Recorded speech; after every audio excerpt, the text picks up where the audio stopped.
Okay, so let us start the exercises. The very first exercise is this one, where we have to prove lemma 566. Elaborate hints are given, which of course is available in the text also. So we will start our solution. One by one, we will recall the parts of lemma 566 and we will prove them.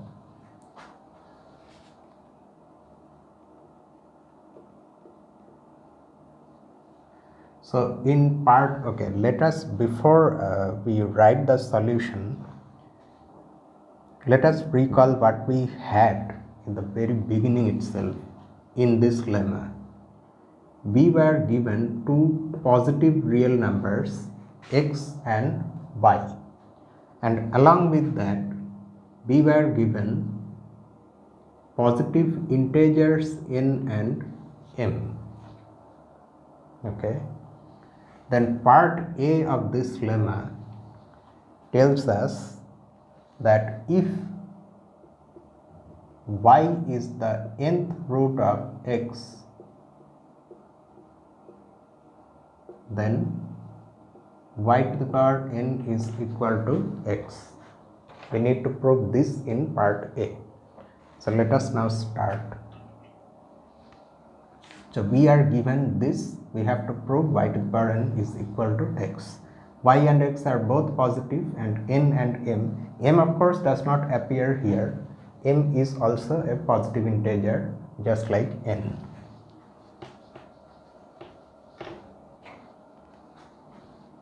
Okay, so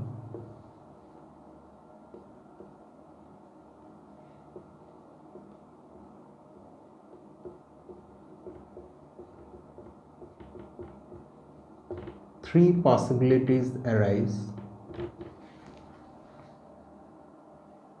namely y to the power n can be greater than x, or it can be equal to x, or it can be less than x by trichotomy of real numbers.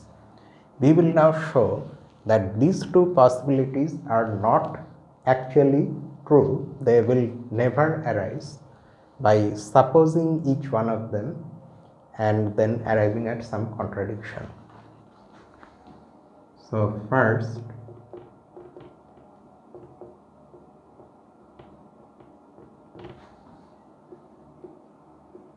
suppose y to the power n is greater than x. Now what can we do? Choose epsilon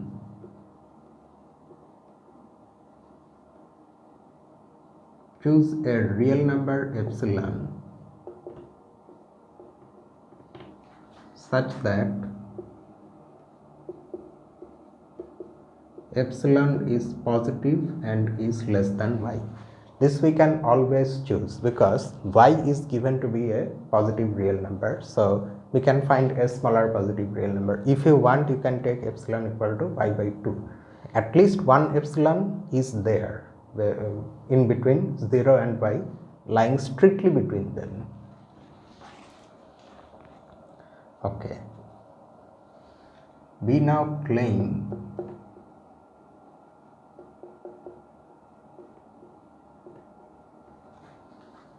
that for any positive integer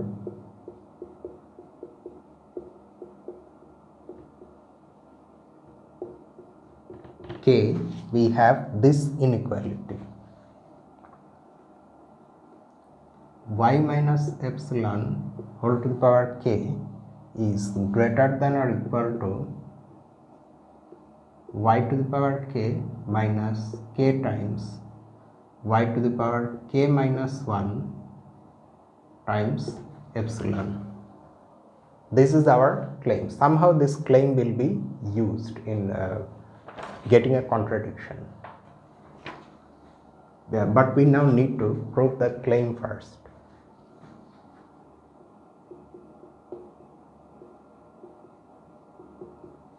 We prove this claim by induction on k. That is the most natural approach.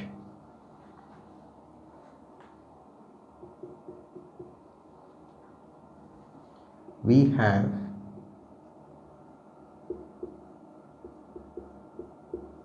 equality when k is equal to 1. So the basis is there. A basis for the induction is there. When we put k equal to 1 on this side, we have y minus epsilon. On this side here we have y, and if k is 1, y to the power k minus 1 becomes 1 because y to the power 0, so minus epsilon, same thing. So we have equality when k is equal to 1.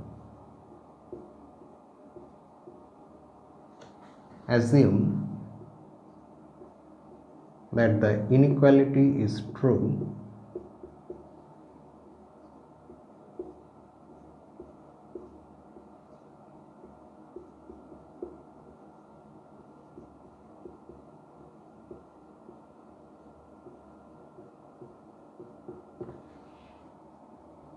for some positive integer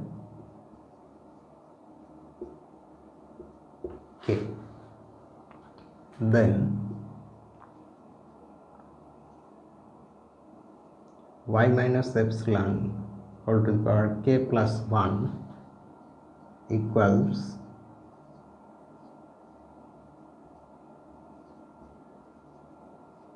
this.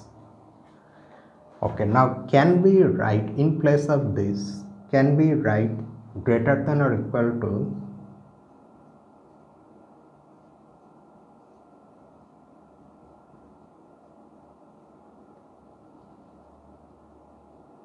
k minus 1 times epsilon times y minus epsilon? We can, but what is the justification? The justification is that on both sides of this inequality we can multiply by y minus epsilon, and note that y minus epsilon is positive because y is greater than epsilon. So that's how we are getting this inequality. Now if we multiply the terms out, we get y to the power k plus 1 minus y to the power k epsilon minus, if we multiply this one and this one, k times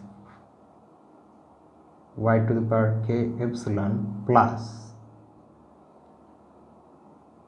k y to the power k minus 1 epsilon square.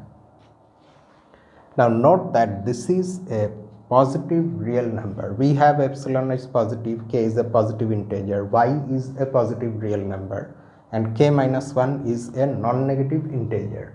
So this is a positive real number. Now if we don't write it, that means we are writing less. So this will be strictly greater than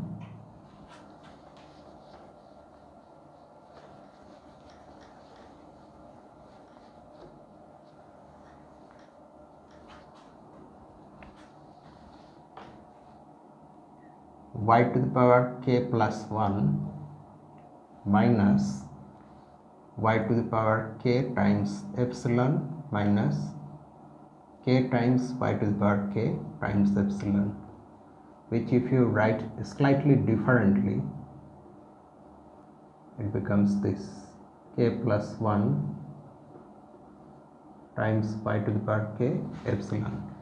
So you see that this expression is just this one if you replace k by k plus 1. So this completes the induction.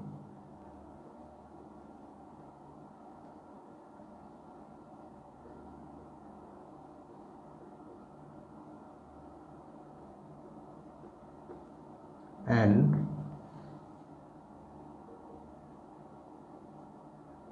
proves the claim.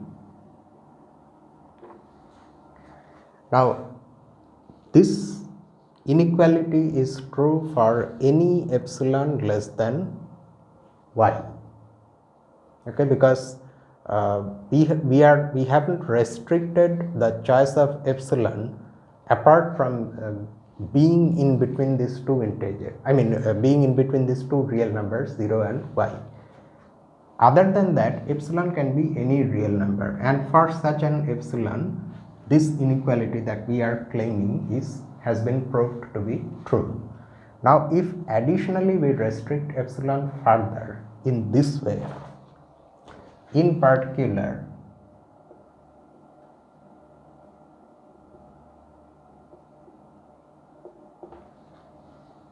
if the further restriction is this, if we choose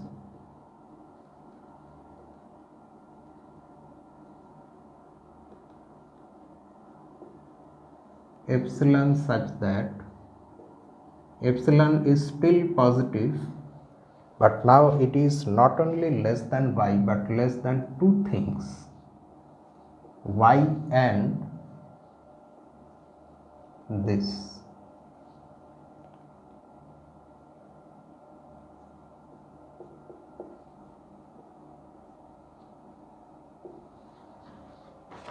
Okay, y is a positive real number. Is this a positive real number? Note that our supposition tells us that y to the power n minus x is positive. We are dividing that by n, which of course is a positive integer, and y, since y is positive, this power y to the power n minus 1 is also a positive real number. So we can divide by this, and in fact this entire second number after y, this is a positive real number. So the minimum of these two numbers, it's either going to be this or this, so that's a positive. So epsilon can be chosen to be smaller than that minimum, so that epsilon is now not only less than y but it's also less than this. Then what happens? Then y minus epsilon to the power n is, now think of n in place of k. This becomes greater than or equal to y to the power n minus n times y to the power n minus 1 times epsilon, that we are getting from our claim. But now this thing is strictly greater than x, y. That is because of this. You see, from this choice, epsilon is less than this. That implies what? We can multiply on both sides by this denominator, which is a positive real number. Doing so, we get n epsilon y to the power n minus 1 is less than this. Now if you change the positions of the terms a little bit, you get this.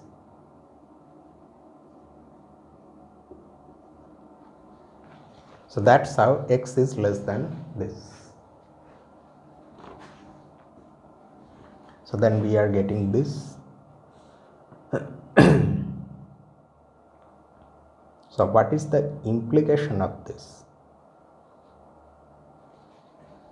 So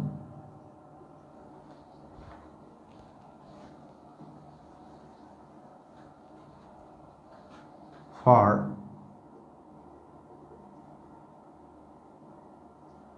any element z in this set A, which is the set of all real numbers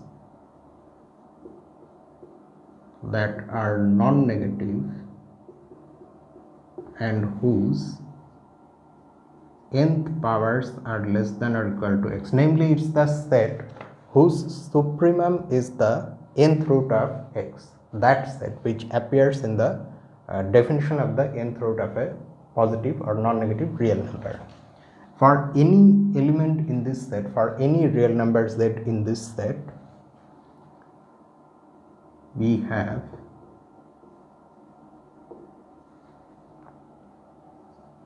so because z is in this set, so z to the power n will be less than or equal to x, and x will be strictly less than this.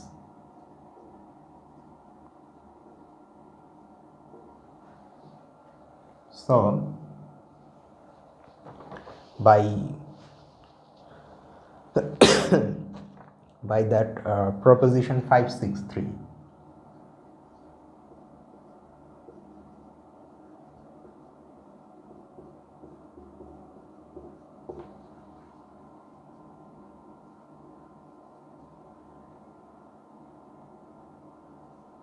z should be less than y minus epsilon.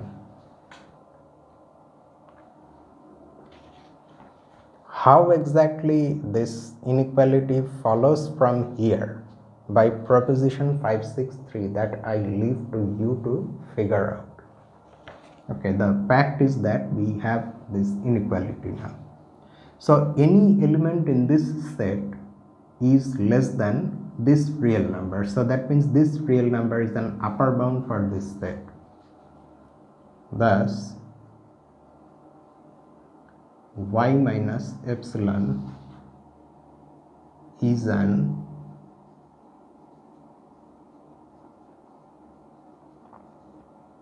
upper bound for A.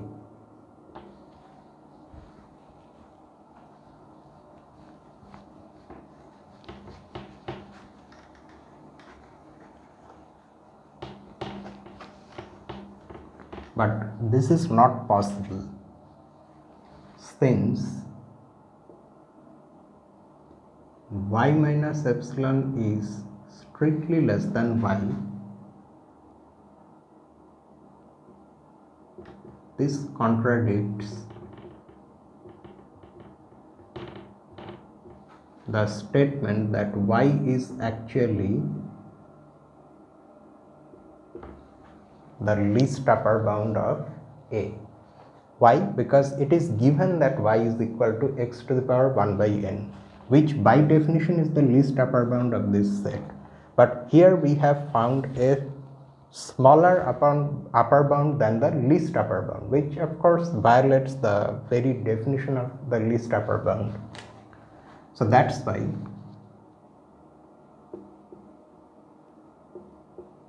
our supposition that y to the power n has to be greater than x is wrong.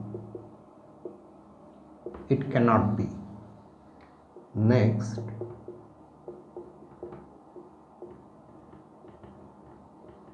suppose y to the power n is less than x. Somehow in this case also we have to show that we arrive at a contradiction, and hence this case is also not possible. We now need the following result. Result means again just like this part, we now need an inequality. In fact, let's just write if we write result, it sounds like we are going to state something very profound. Okay, it's just a simple inequality which again we will prove by induction, and then we will use it to arrive at a contradiction.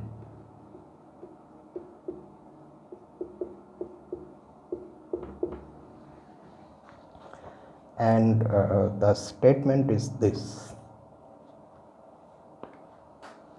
for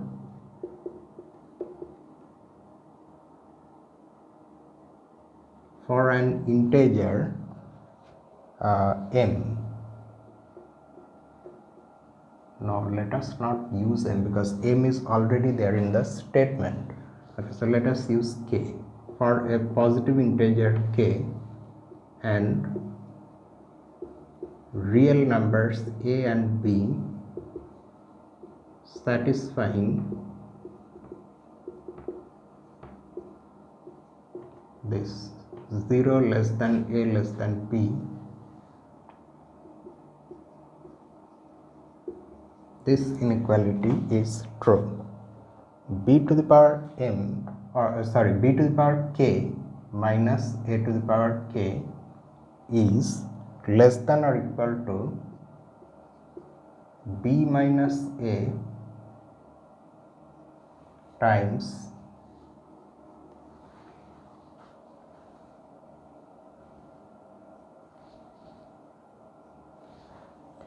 b minus a times k times b to the power k minus 1. Again we prove this by induction on k. So for the base case we put k equal to 1, the left side becomes b minus a, on the right hand side we have again b minus a.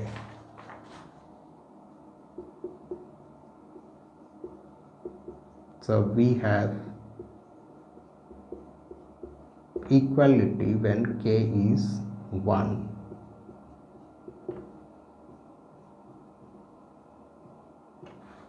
Assume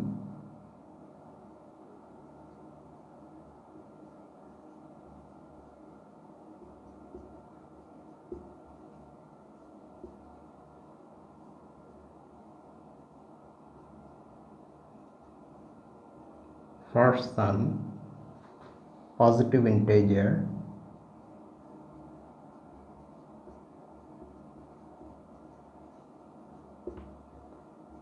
k. Okay, now we are going to start with the expression where in place of k we have k plus 1. Now b to the power k plus 1 minus a to the power k plus 1, we are going to introduce a term to this expression cleverly so that we can use the induction hypothesis. The term we introduce in the middle is this minus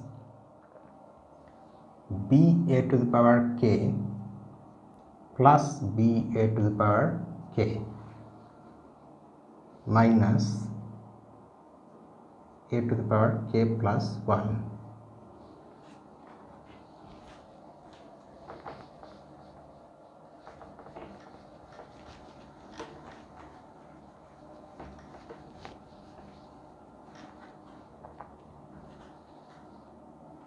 So note that we can take b common out from the first two terms.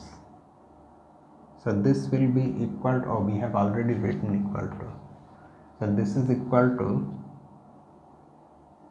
b to the power k minus a to the power k times b, and from the last two terms we can take a to the power k common out. So we are left with b minus a. Now we can use this inequality and we have to multiply on both sides by b, which we can of course do because b is a positive real number. So this will be less than or equal to b minus a times k times b to the power k minus 1. That b to the power k minus 1, if you combine with this b, it will be b to the power k.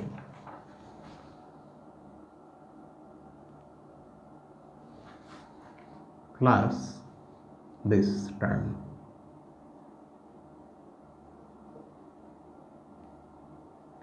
a to the power k. Okay. Now if we write in place of a, if we write b, then of course there will be an inequality a further inequality.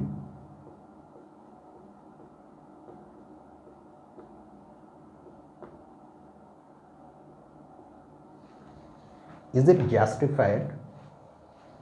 See, k is a positive integer and a is given to be less than b. So by induction on k, you can prove that from this that a to the power k will be less than b to the power k. Okay.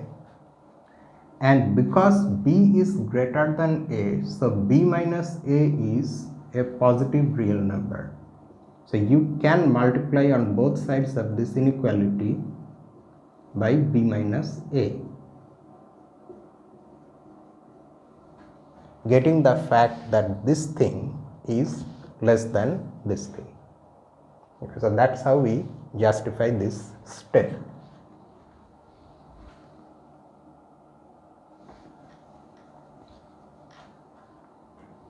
And this entire expression now becomes equal to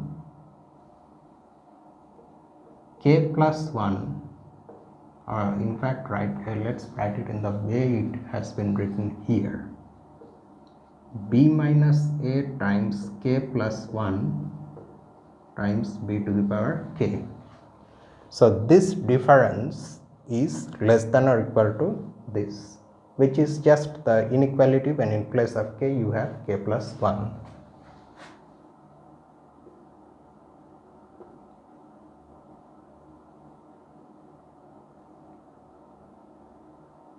This completes the induction.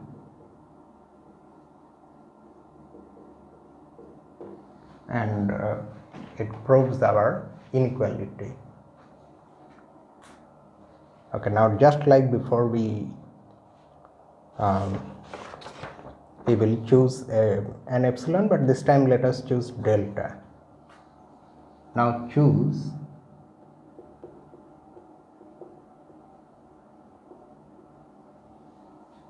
a real number delta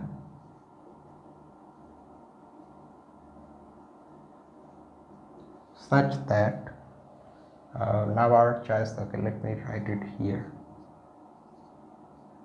it is positive and it should be less than the minimum of this time 1 and x minus y to the power n divided by n times y plus 1 to the power n minus 1. Let us see the first things first. 1 of course is positive. Now because of our supposition y to the power n less than x. Next, suppose because of that the numerator is a positive real number. In the denominator, of course, again it's a positive real number. Y is already positive, so y plus 1 to the power n minus 1. It's a non-negative integral power of y plus 1. So that is also positive and n is positive. So these are two positive real numbers. So their minimum is positive and a real number can be chosen smaller than that minimum. Now what can we do with this delta? Then y plus delta whole to the power n minus y to the power n. This is where we are going to use our inequality. So this will be less than or equal to, okay, now to be able to apply this inequality in this situation, the conditions first of all should be true. The n we are choosing, it can be chosen in place of k because n is a positive integer. What is a and what is b? B is y plus delta, a is y. We already know that y is positive, so we can choose y in place of a. And since delta is positive, y plus delta is strictly greater than y. So in place of b, we can choose y plus delta. So that means we are in a position to apply this inequality. So if we do that, what will b minus a be? B minus a will be delta times the exponent n times b is y plus delta to the power n minus 1. Now delta is smaller than 1, so this is smaller than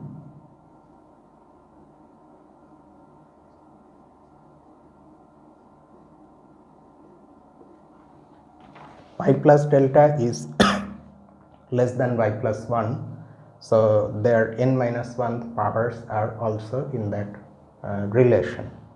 Okay, this is smaller than this, and if you multiply on both sides by delta and n is a positive integer, delta is a positive real number, so you can do that multiplication. Okay, now because of our other part of this choice for delta, just like before, delta is less than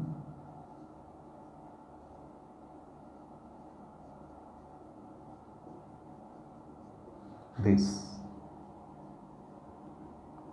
so which implies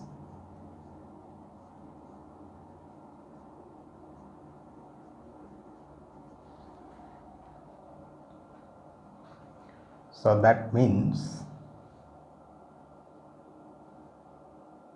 yes, this is just less than x minus y to the power n. That's what we are going to write here. So this is less than x minus y to the power n. So we have proved that this minus y to the power n is less than x minus y to the power n. So from both sides we can cancel y to the power n.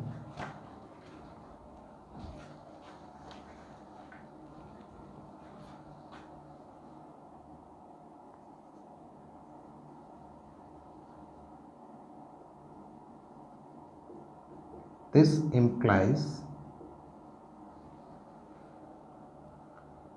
y plus delta whole to the power n is less than x. Okay. Now what sort of real number is y plus delta? Let's recall the definition of x to the power n for a moment. X to the power n, x to the power 1 by n, the nth root of x is the supremum of this set.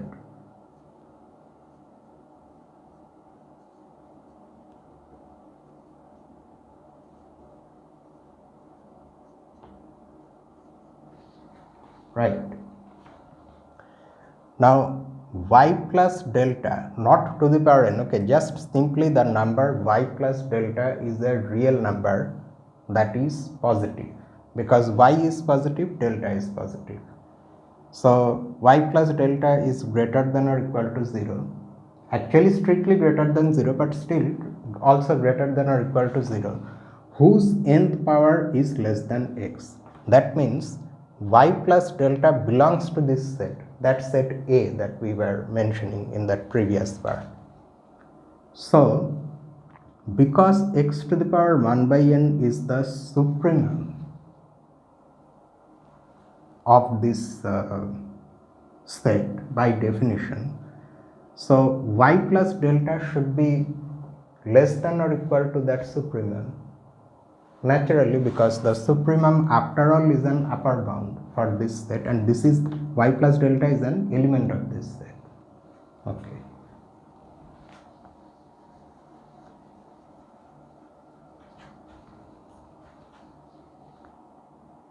So y plus delta belongs to we gave a name to that set, no, A. Can we use that same A? Yeah, here also we can use that, because A does not change. A is that fixed set.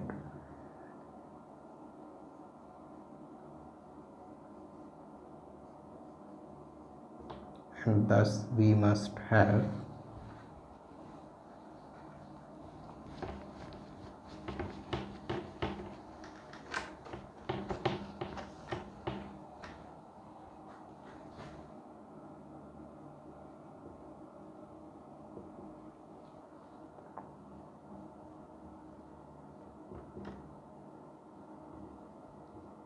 supremum of A, which is equal to x to the power 1 by n, which is nothing but 1.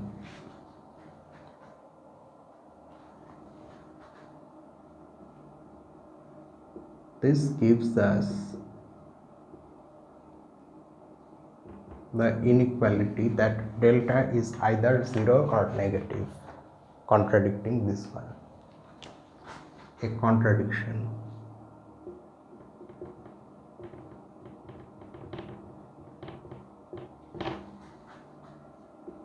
So our other supposition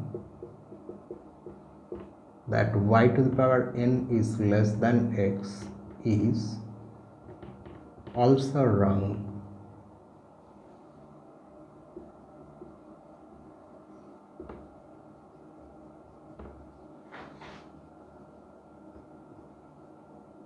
We are thus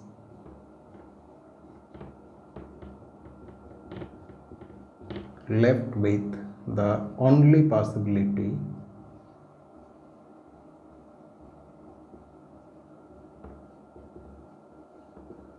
that y to the power n has to be exactly equal to x. So that's how we prove that the nth power of the nth root of x is equal to x. So this completes the proof of part A. Then we move to part B. In part B, we are given this, the converse to this. If x and y are positive real numbers such that the nth power of y is x, then y must be equal to the nth root of x. Y cannot be anything else. Okay. These parts, however, are not as big as this one, this part A. Here the further we go, the proofs will get smaller. Okay, so this is what we want to prove. So here also there will be three possibilities, namely y less than this, y equal to this, and y greater than this. And this time around our justifications will make this very short. Okay, so there are three possibilities.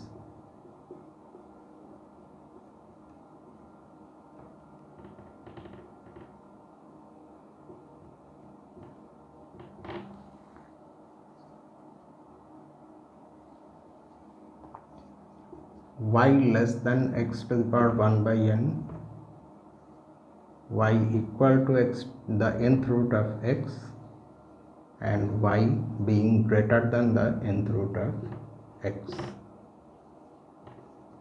If we have any one of the two inequalities, if y is less than this or y is greater than this, then by proposition 563,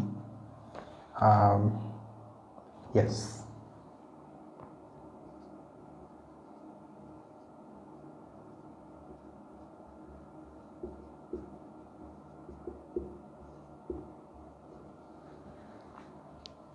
proposition 563 means we are here going to use the fact that these are two real numbers such that y is less than this one. So their nth powers will also be in that relation. Y to the power n should be less than this.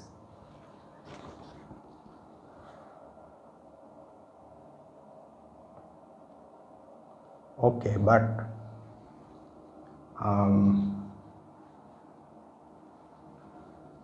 and part A, I think we also have to apply part A.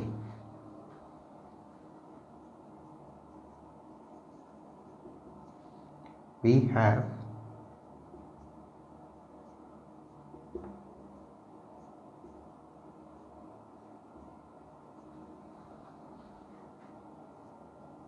or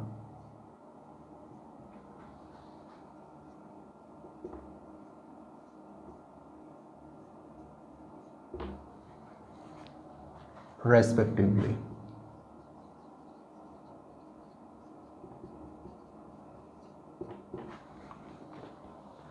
To say that the nth powers are also in that relation, they are also following the same inequality, there we need proposition 563.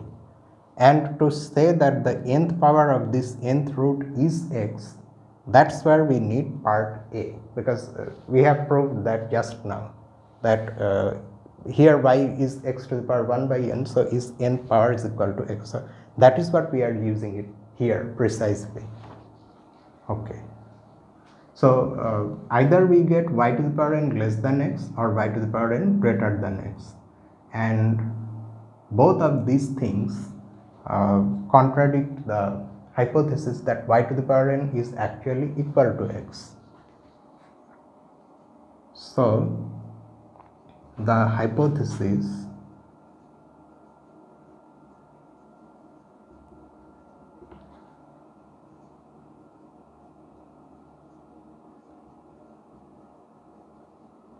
forces us to conclude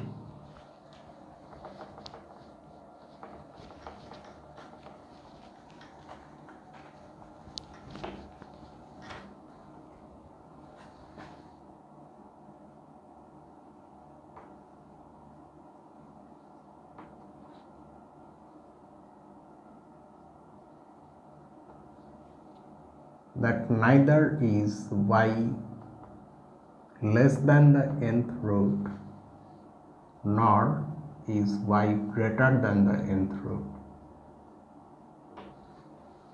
Thus,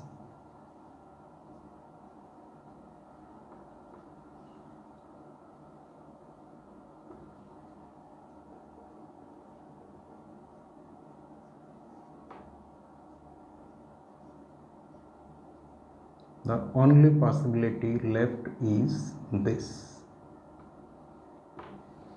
So that proves part B. Then part C. In part C, we have to prove that x to the power 1 by n is positive. Let me refill.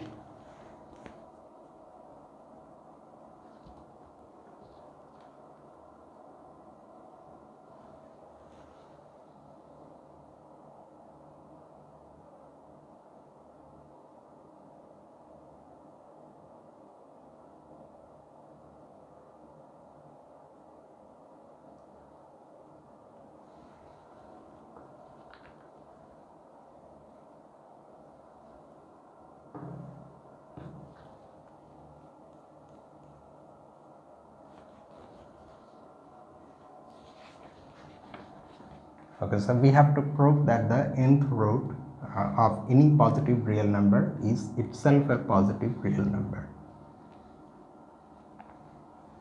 Since x is positive, by using the Archimedean principle, we can find a positive integer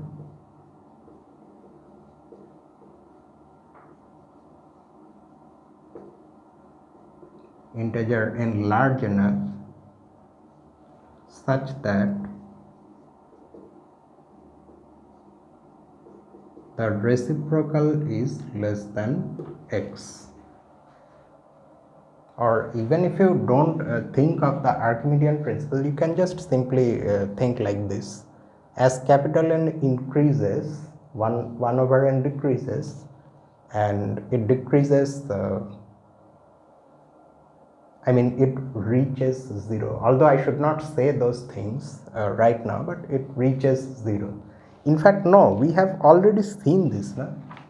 We have proved that the sequence 1 over n, where n is a positive integer, has the formal limit 0.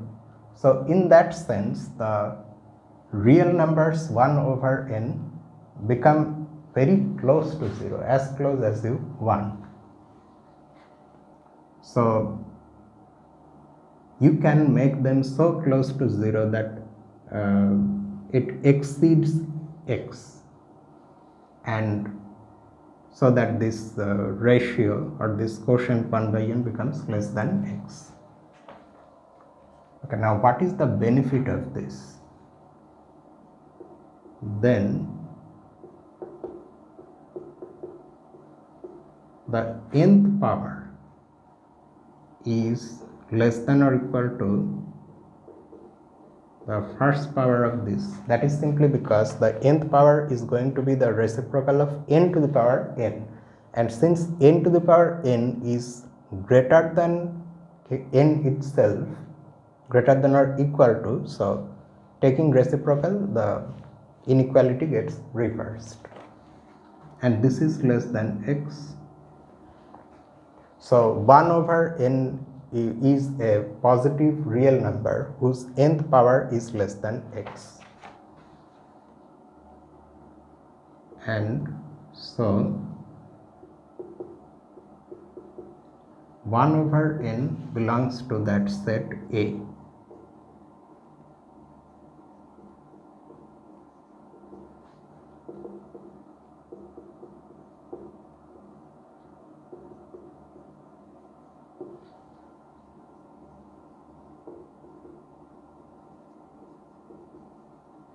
This implies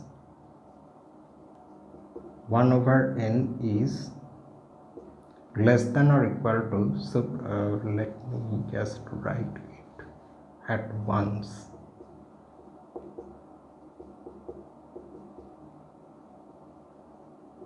Supremum of A, which is this. So that's how we get the fact that the nth root is always positive. So that is part C. Then part D. In part D, we have to prove this: x is greater than y if and only if the nth root of x is also greater than the nth root of y. So here we have to prove both the sides. If this is true, then this is true, and conversely.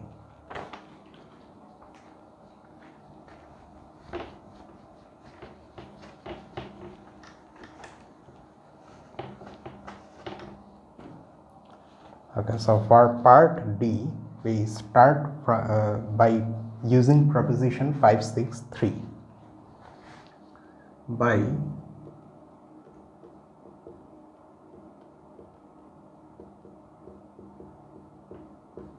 proposition 563,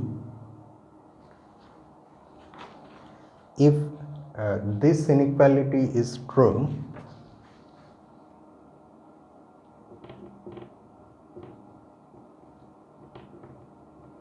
then we can take n powers on both sides. Then also the inequality will not get reversed.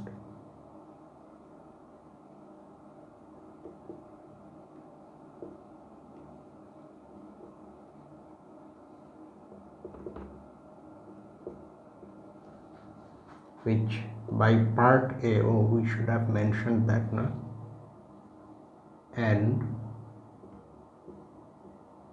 part A, this becomes, by part A, this becomes x and this becomes y. So we have proved that this implies this, and conversely,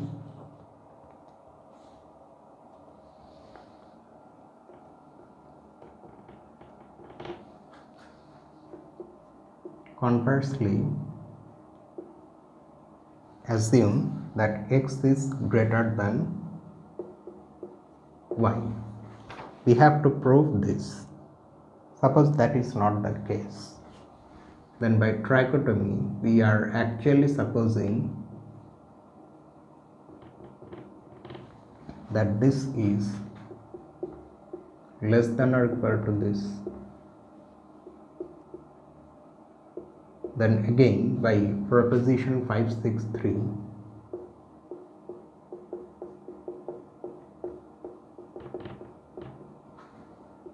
and part A,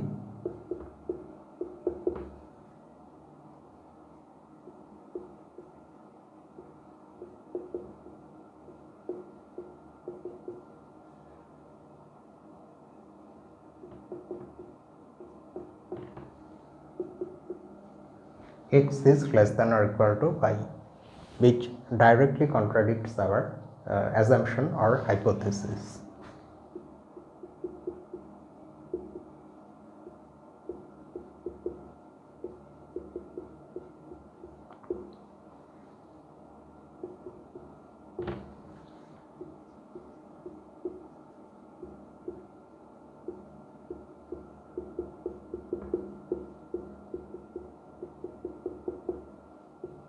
So our supposition is wrong. That means this cannot be less than or equal to y to the power 1 by n.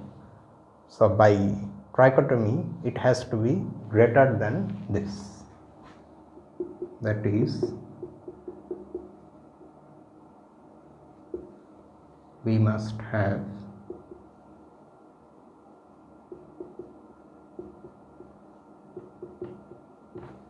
this. So that is part D.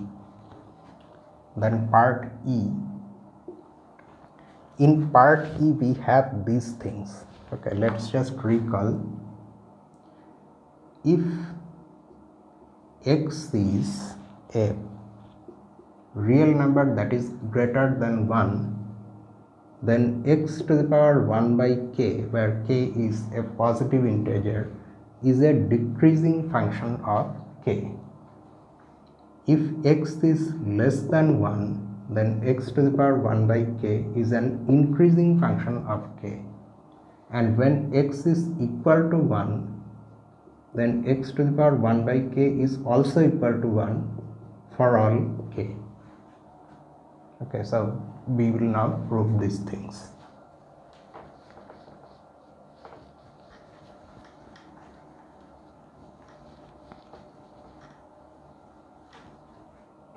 So we start with this one.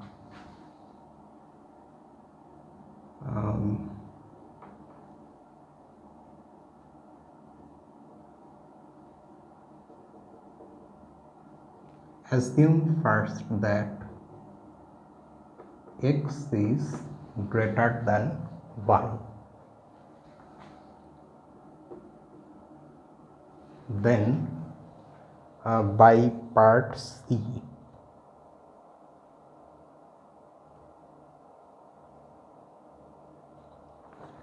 or part D, then by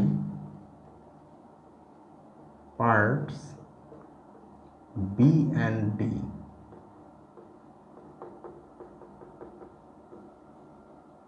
we have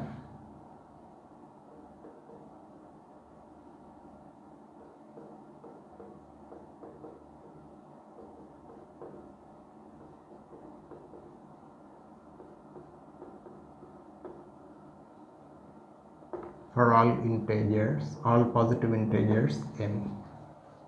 The question is, what have we done here? You see, part D is just that. We can take nth roots on both sides of an inequality. It will stay the same. Think of x in place of x and 1 in place of y. So applying part D, we have this, where m is a positive integer. Where is this coming from? This is coming from part B. 1 to the power m is 1. So that means y to the power m is equal to x. So this will imply y has to be equal to the mth root of x. So this implies 1 has to be the mth root of 1. So that's how we are getting this. Okay, so we have used parts B and D here to conclude this much. Okay, next what?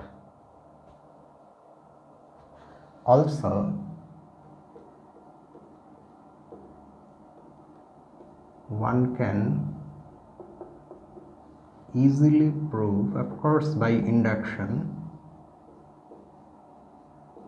that x to the power m plus 1, and this is very easy, is greater than x to the power m. And keep in mind that this is true only because x is greater than 1. In fact,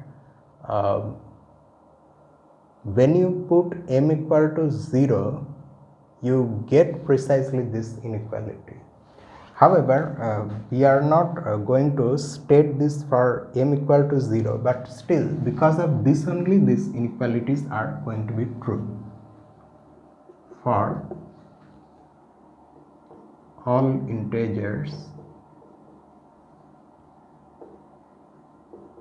all positive integers m. Okay, hence by parts, what are the parts? We have to do it carefully. A, C and G. Part G is the last one which we haven't even proved yet. However, we are using that here. Is that justified? Yes, it is justified, provided in the proof of part G we don't use part E. We don't use part E, because then the arguments will become circular and we will end up proving nothing. That is the case, that's why we are going to use part G. So by parts A, C and G, let me just write the calculation and then we will understand. X to the power 1 by k is equal to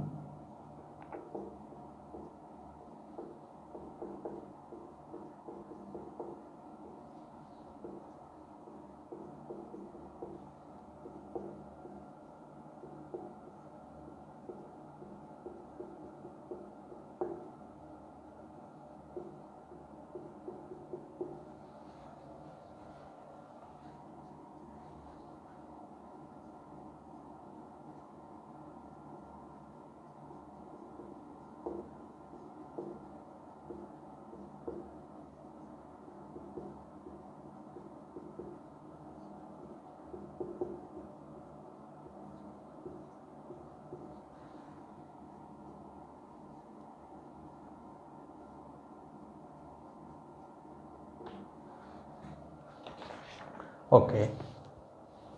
Note that x to the power 1 by k is of course a positive real number. That's what we get from part C, and that is why this is equal to the k plus 1th power of its k plus 1th root. So think of this as a single number, says z.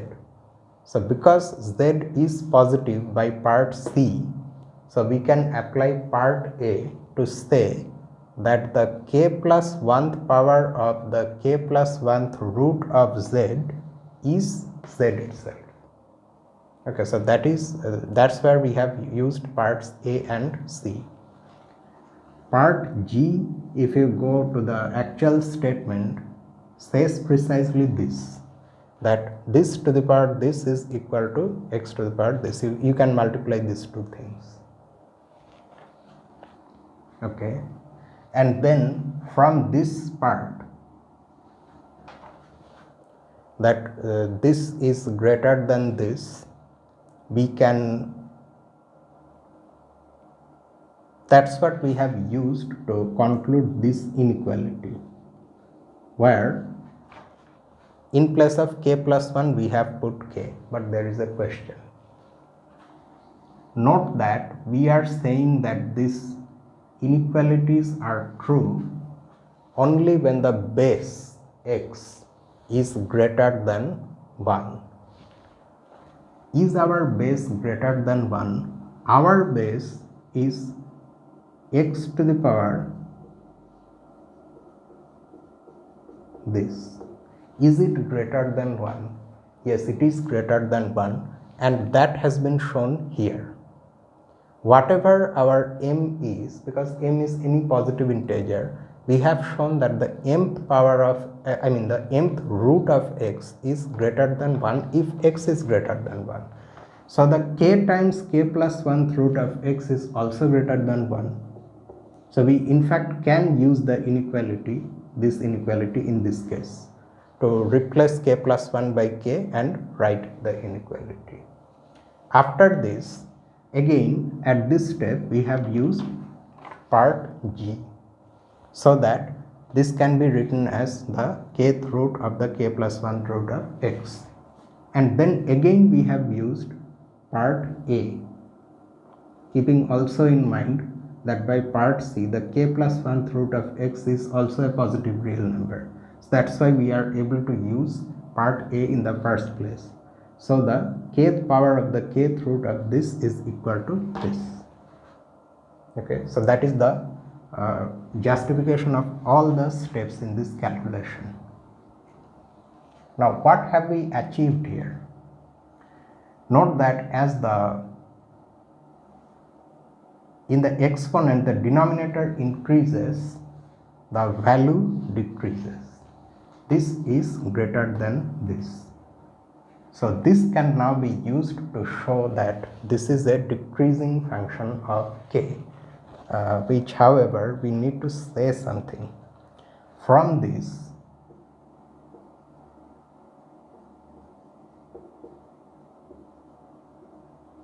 one can prove that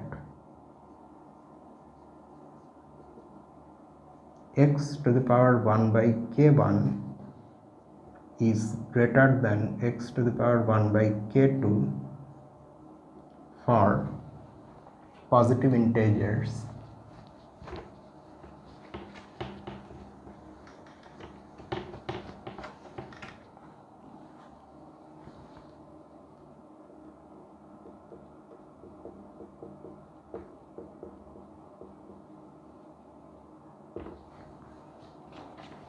k1 and k2 in this relation,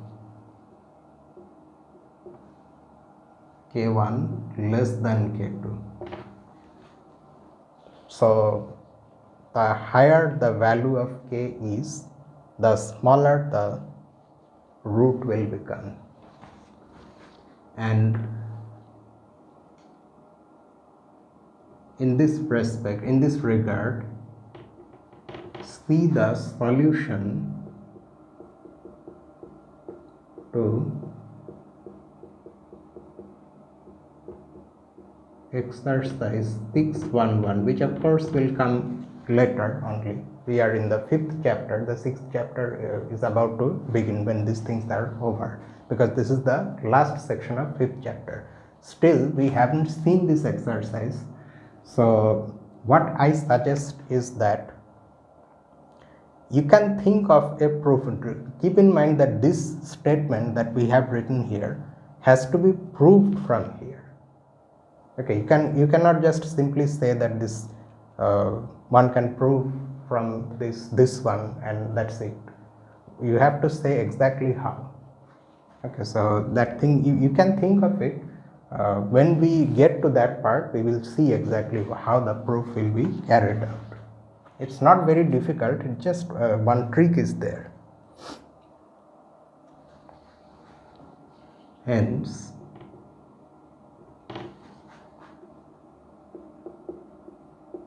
this is a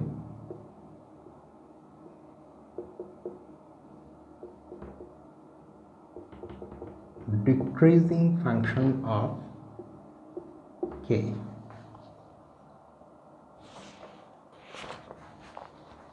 And similarly,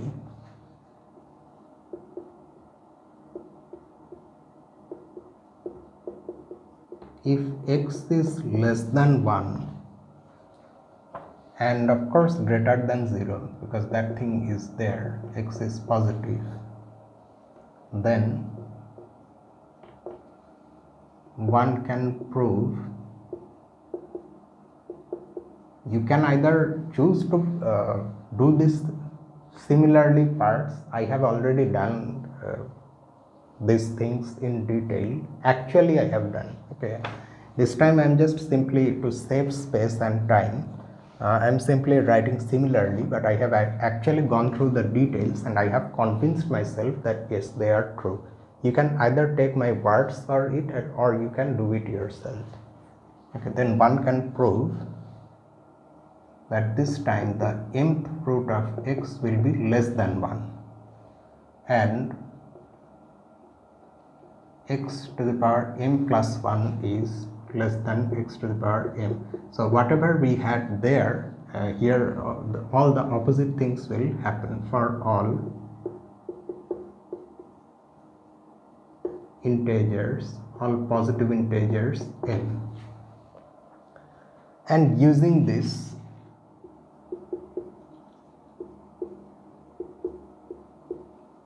one can prove that in this case x to the power 1 by k is an increasing function of k. When x is equal to 1, then x to the power 1 by k is also equal to 1 for any positive integer k. That is also a part of part E, but its proof I leave to you. Okay, so you have to prove here that 1 to the power 1 by k is equal to 1 for all integers k greater than or equal to 1.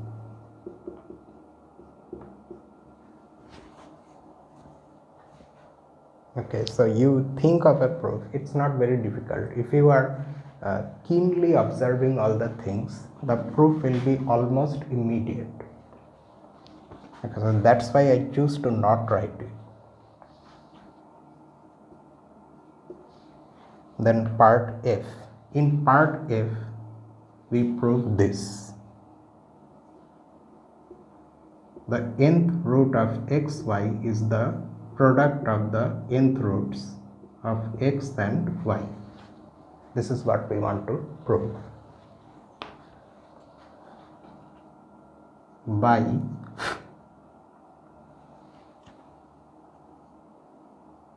part A and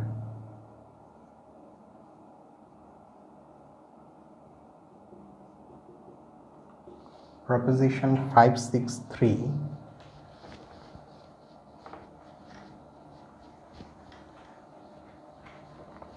these things look messy. They are messy, but once you prove these things, once you prove them, then you can just use them without having any doubt in mind that these things which we have been using for we don't know how long, they are in fact true.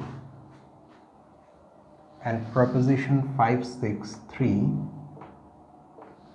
so by these results,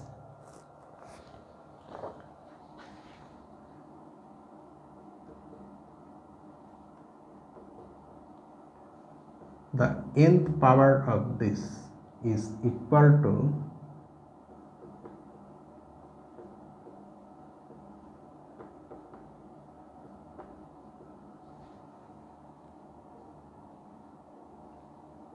and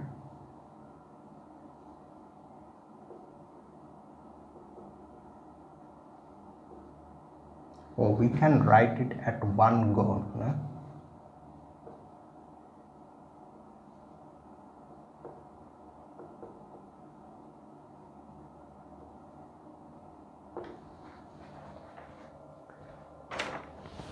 from here to here we have used this.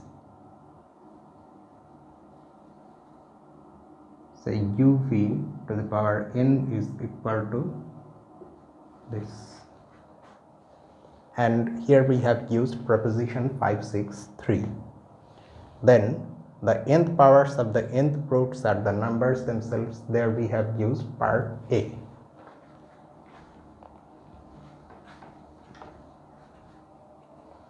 Now from here, so by parts B and C,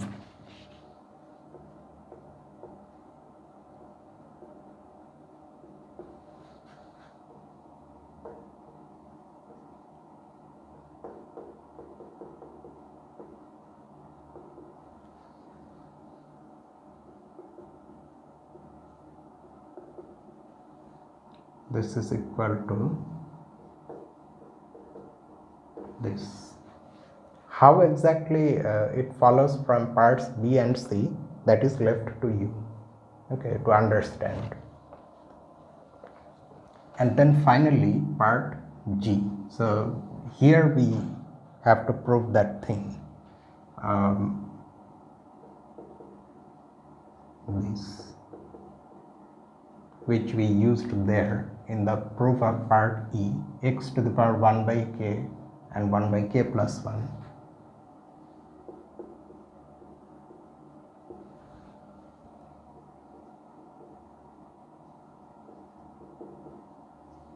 So proceeding like part F,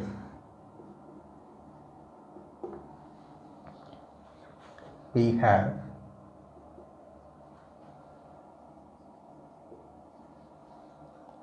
this.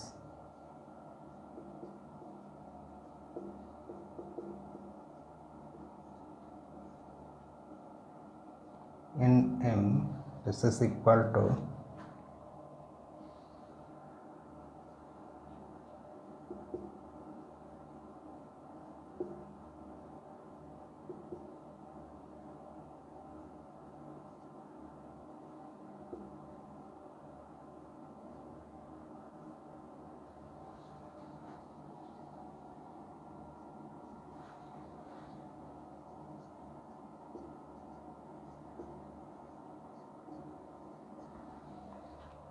and on the other hand, this one is almost immediate.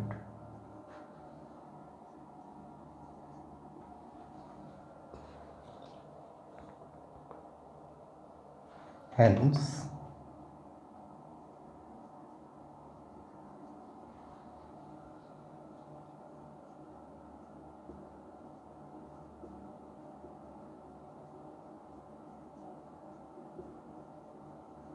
let's for one last time, let's just see the steps.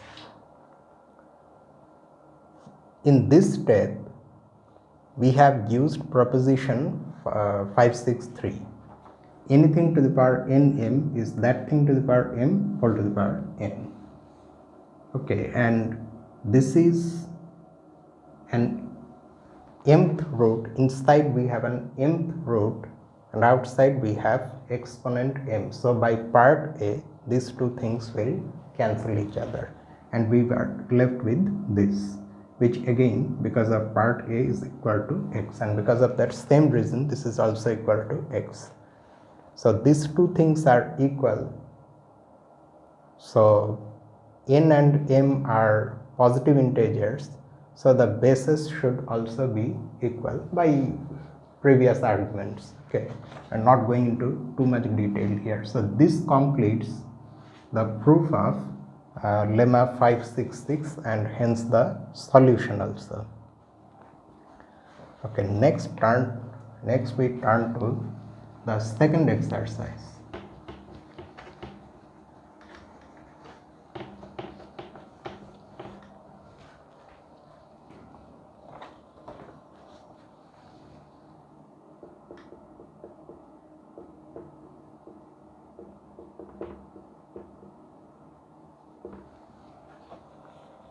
Prove lemma 569.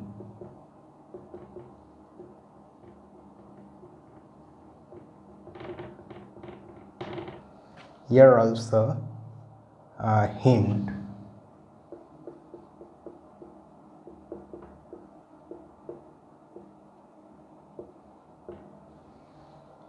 You should rely mainly on lemma 566, that is the previous one.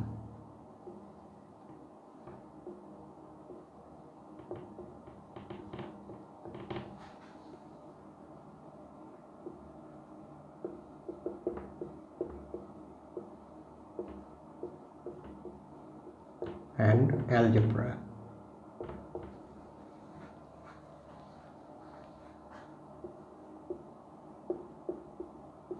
So solution.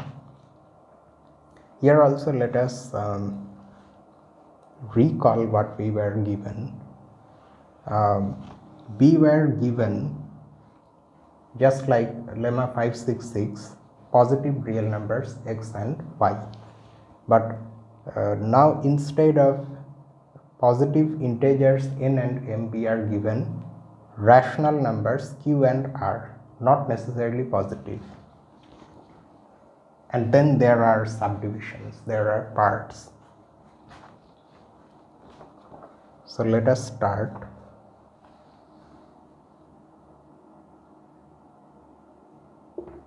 So q and r are given rational numbers.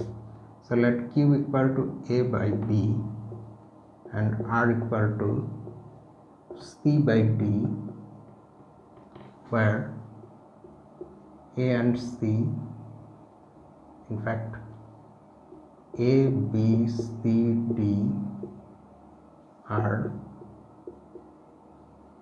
integers and b and d are positive. Okay. Now in part A, we have to prove that x to the power q is positive. For this, by lemma,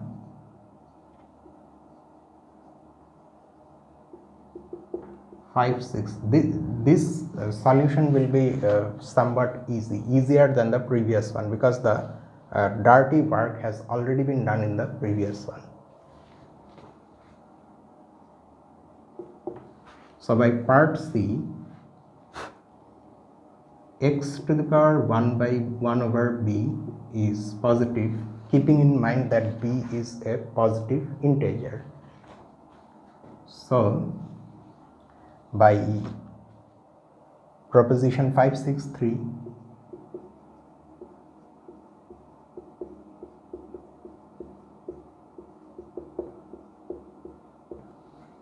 its eighth power, which is nothing but x to the power q, is also positive.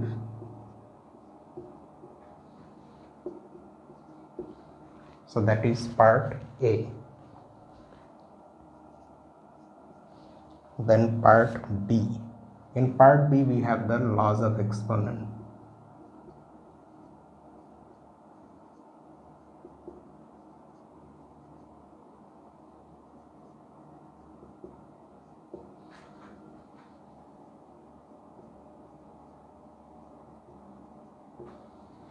Okay, so here we can pretty much start with one side, calculate and get the other side. It's that easy. We have, at least for the first one, I think it will be wise to do it there.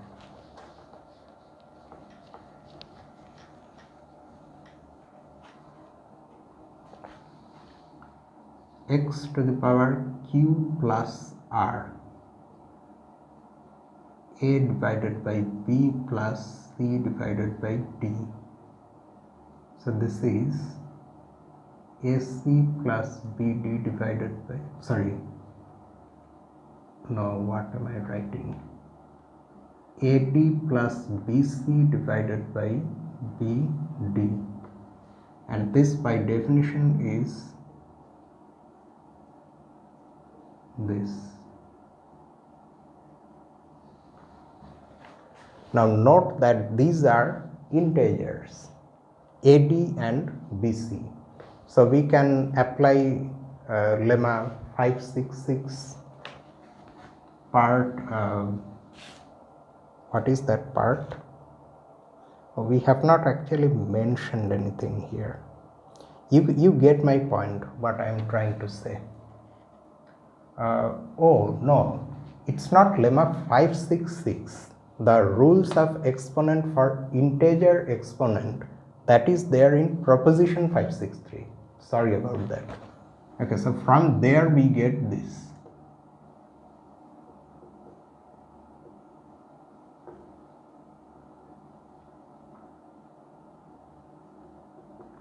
The rules of exponents are available for real numbers also, but with integer exponents, and that is there in proposition 563. Now that we have integer exponents, we are using it. Then again, by definition, this is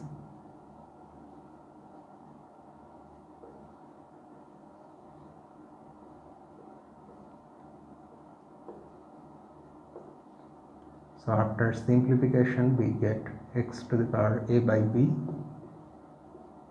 x to the power c by d. So that's how we get the first one. Okay, so next for the second one, x to the power q whole to the power r to the power bd. This is going to be x to the power q. Okay, what is r? R is c divided by d, right?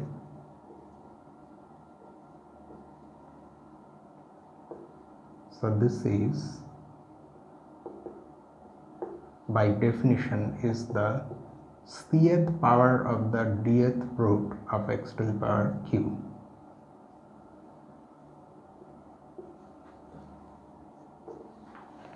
Now here the exponents are all integers. In fact, b and d are positive integers.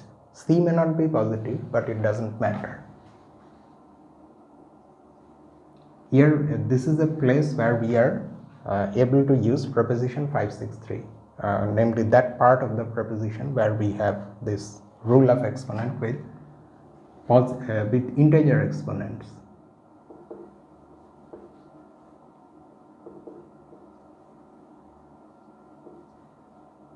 C, B, D.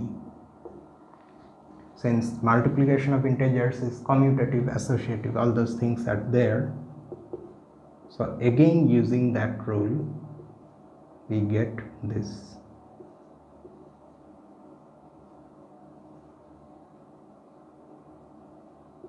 C, B. Okay, so this becomes x to the power q CB. So q is a by b,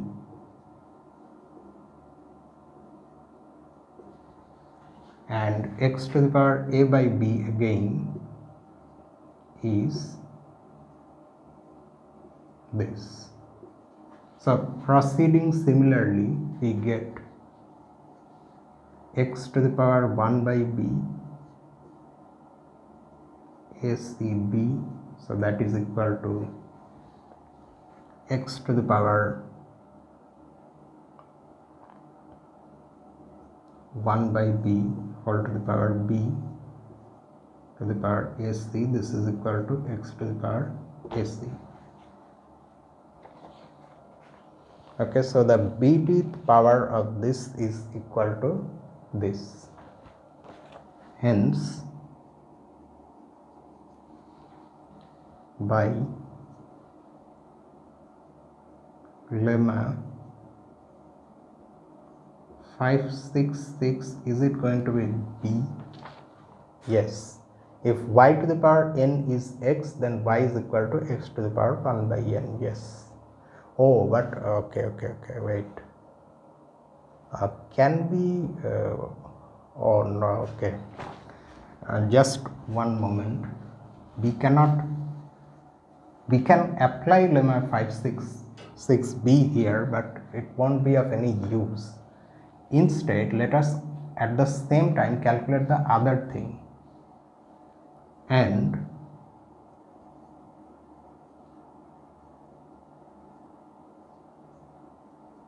this thing.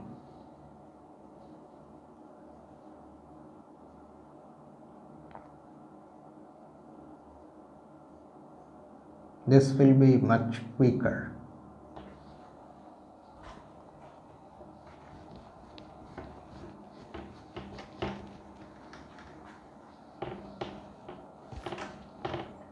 Okay, so this is equal to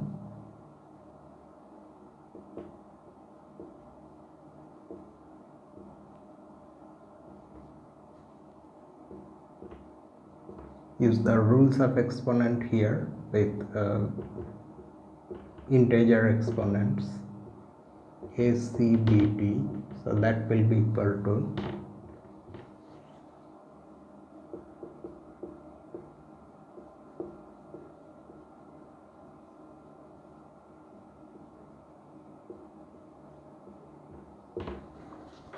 so that means this is equal to x to the power ac, and this is also equal to x to the power ac, so they are equal. That is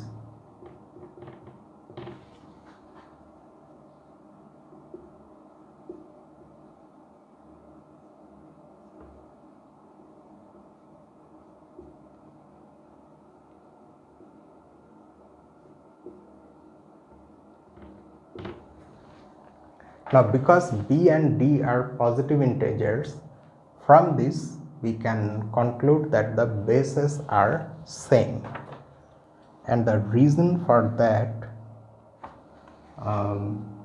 is given like this. Hence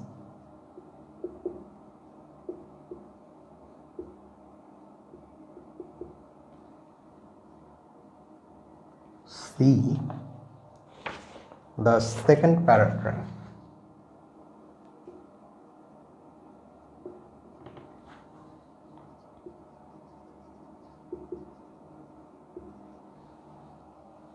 After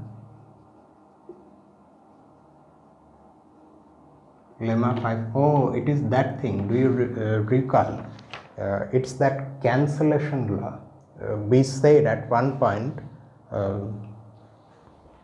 I think it's part B of lemma 566 that allows us to give a sort of cancellation law where from both sides we can cancel the exponents. It's that thing, and it's there in the second paragraph after lemma 566. So you go there, you will understand how we are getting this. Okay, so we have proved part B. Then part C is this: x to the power minus q is 1 over x to the power q. Okay, by part A, x to the power q is a positive real number. So the point here is that it's not 0. So as a non-zero real number, its reciprocal can be taken. So the product of x to the power q and 1 over x to the power q is 1.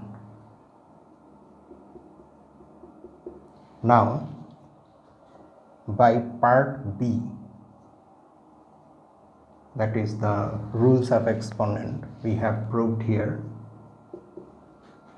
x, now watch this, x to the power minus q, this can be written as this times 1, and in place of 1 we can write x to the power q times 1 over x to the power q.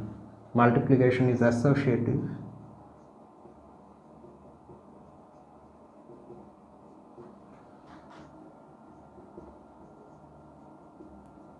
Now this is where we use part B, the first identity.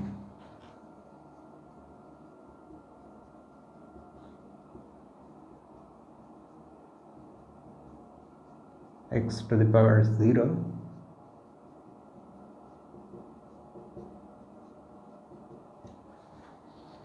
and that is equal to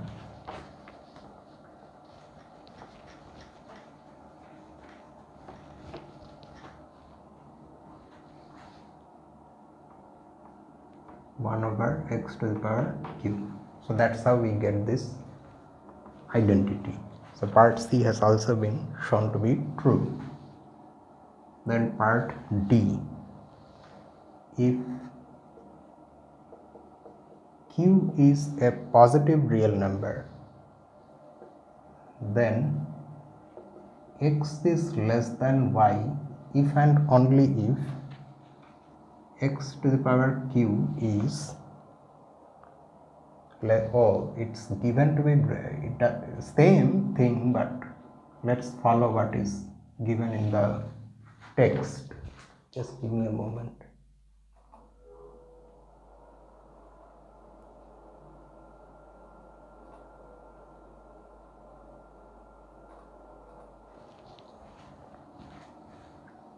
Then this is greater than y to the power q. That's what we have to prove here. Okay. Remember that q is a divided by b, where a and b are integers. B is positive, we don't know anything about a, but now since it's given that q is positive, so a also has to be positive. Since q is positive, both a and b are positive integers. Okay.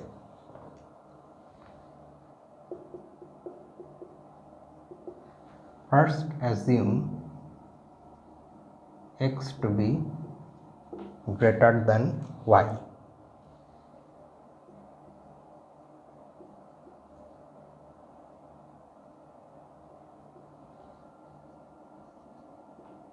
Then by lemma 566D,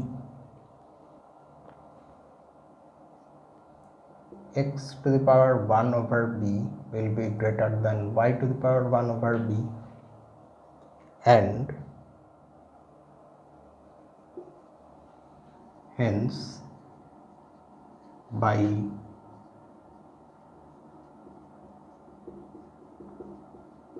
proposition 563, their eighth powers will also be in this inequality, that is x to the power 1 over b whole to the power a will be greater than the eighth power of the bth root of y.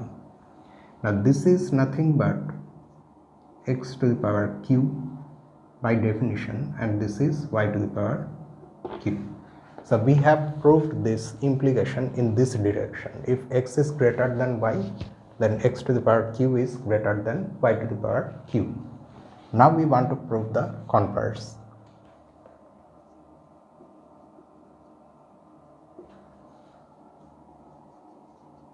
Conversely, assume this. Then by part B and what we have already proved above,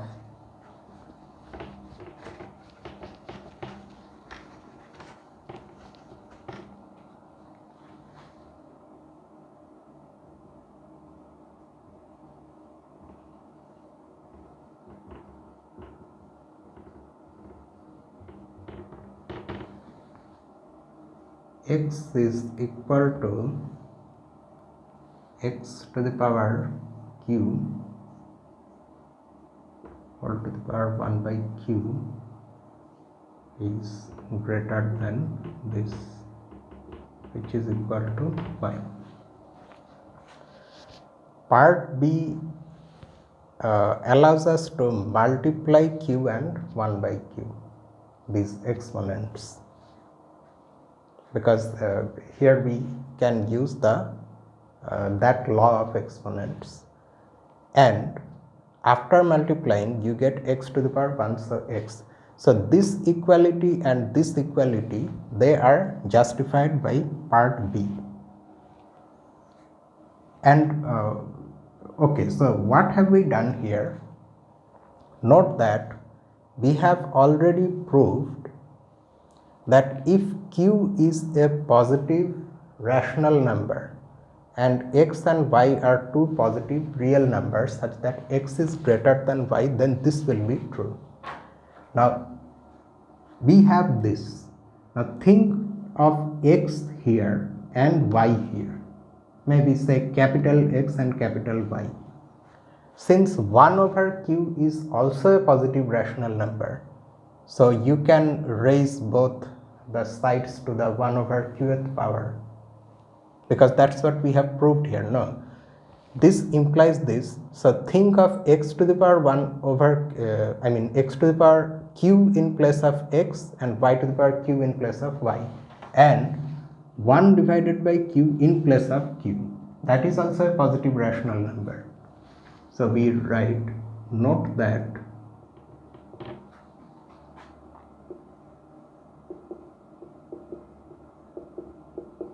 is a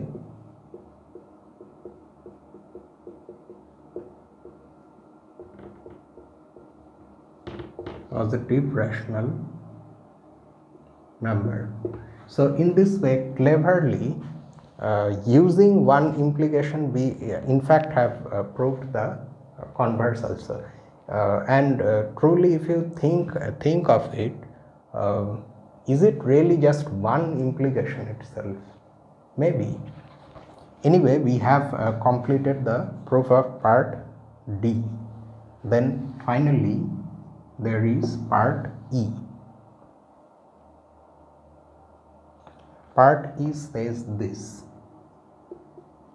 if x is greater than 1, these things we are writing, these are just for the sake of recalling the parts. Okay, they are not parts of this solution, these statements that we are proving. So we are writing them in a somewhat sketchy manner. If x is greater than 1, then x to the power q is greater than x to the power r if and only if q is greater than r. And if x is less than 1, then this if and only if q is less than r. We are now going to prove these things.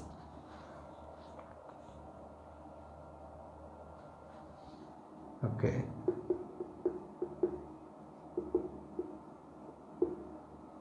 First, assume x to be greater than 1.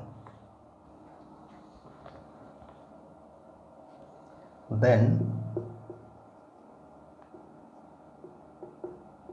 x to the power 1 by bd is greater than y to the power 1 divided by bd, which is equal to 1. Keeping in mind that since b and d are positive integers, so bd is also a positive integer. So in this calculation we have already gone through the this once elsewhere.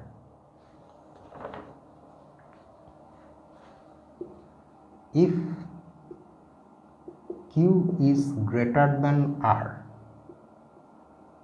then putting q equal to a divided by b and r equal to c divided by d, we get this. AD minus BC is a positive integer.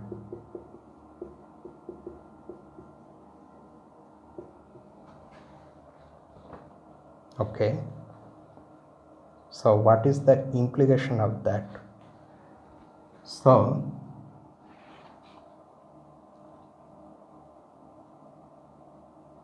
x to the power q minus r is equal to this, which is equal to x to the power ad minus bc divided by bd, which by definition is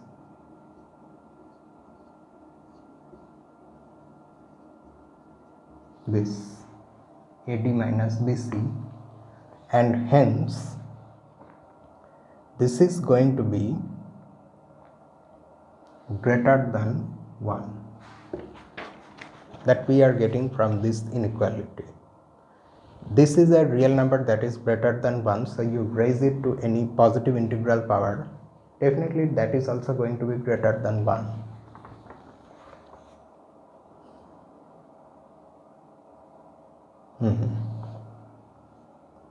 Now since x to the power r is greater than 0, that is coming from part C.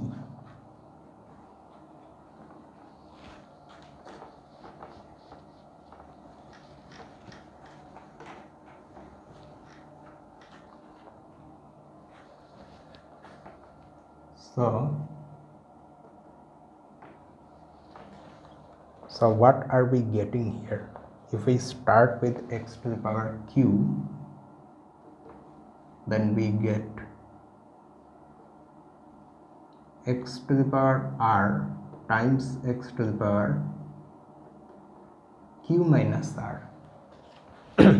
Note that this step is coming from the laws of exponents, actually part B. And now x to the power q minus r is greater than 1. So you can multiply on both sides of this inequality by x to the power r, which is a positive real number. So this will be greater than x to the power r. So that's how we get the inequality x to the power q greater than x to the power r if q is greater than r. But now we have to prove the converse also. If x to the power q is greater than x to the power r, then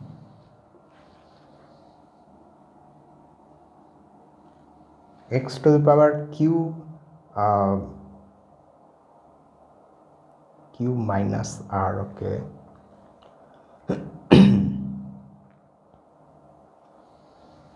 then x to the power 1 over bd times ad minus bc, which is nothing but x to the power q minus r. This will be greater than x to the power r minus r, that is equal to 1. What have we done here? On both sides of this inequality, we have multiplied by x to the power minus r. Just like this is positive, that thing is also positive, because the exponent does not matter. Powers are always positive. So we write, note that x to the power minus r is positive. Okay, so this is greater than 1. Since x to the power 1 by bd is still positive, because keep in mind that we are still under the assumption that x is greater than 1. So we must have ad minus bc to be positive. Why though? Or in fact we can write okay, let's just write like this, or ad is greater than bc. What happens if it is not? If ad is equal to bc, then of course this becomes 1, and that's not true.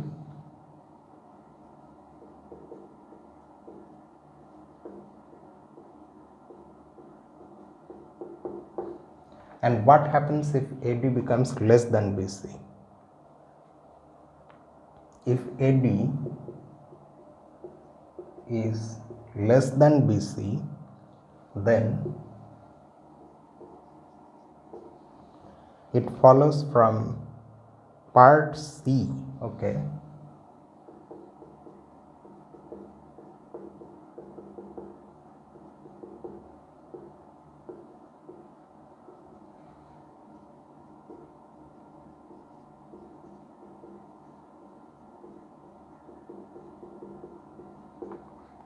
and proposition 548 that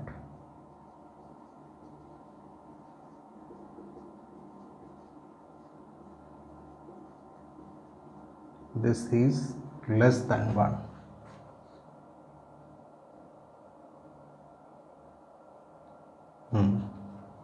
And why are these things not allowed? It's because you see, what is this?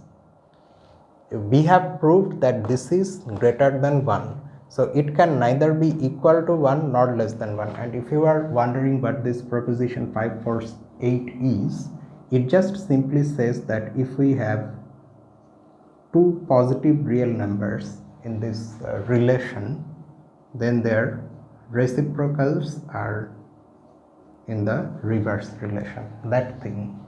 Okay, you go back to this section, you will see it there. So that means AD minus BC has to be a positive integer, or AD has to be greater than BC.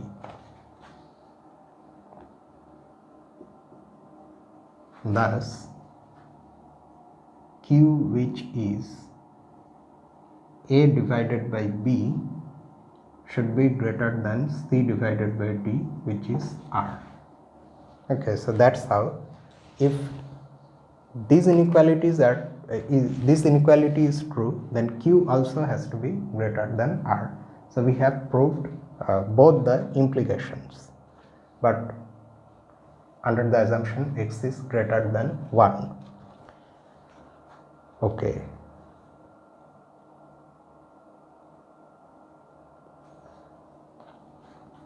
Next,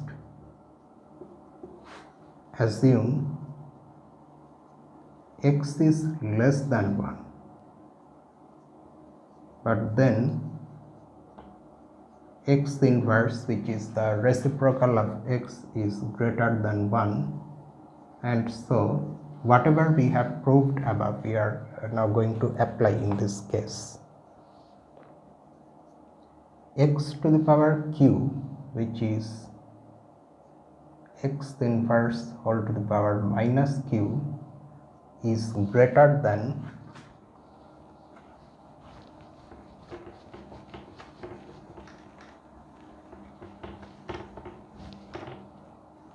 this is greater than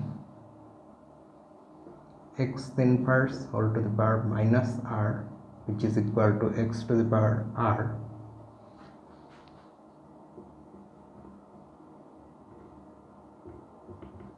if and only if, remember we are writing X to the power Q in this way because we want the base to be greater than 1, because for that only we have proved the inequality, I mean whatever we have proved above. So if and only if minus Q is greater than minus R, we are able to conclude this only because X inverse is greater than 1. So if we are thinking of this as a power of X inverse, then we are having the case above.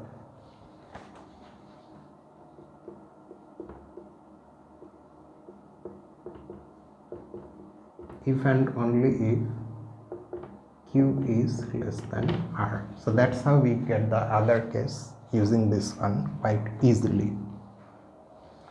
So here the second solution is complete, and finally there is this exercise. Let's not leave it, let's complete this so that this set of exercises is over, and in the next video we can move to chapter 6, where we are going to develop the theory of limits. If x is a real number,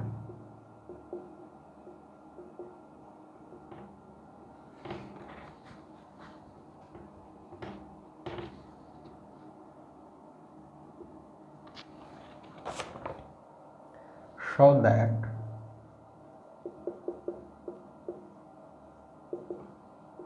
the absolute value of x is the square root of the square of x.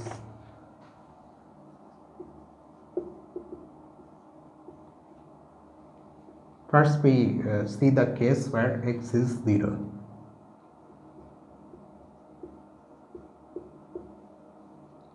Note that the absolute value of 0 is 0 and the square root of the square of 0 is also 0.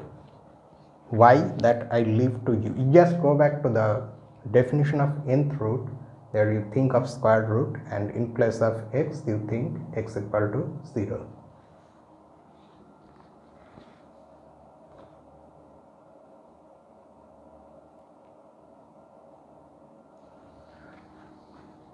Okay, so in this case it's true. Now assume x to be non-zero. Then both x square and the absolute value of x are positive real numbers.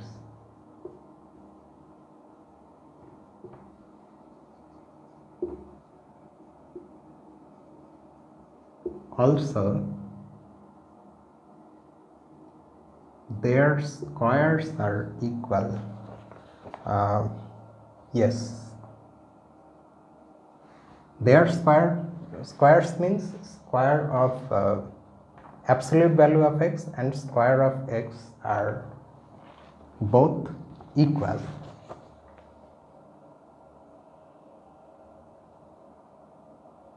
Okay, so by lemma 566b, we have this.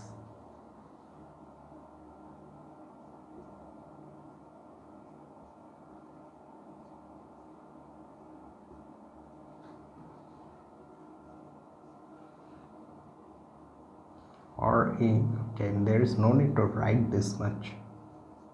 We can directly write like this.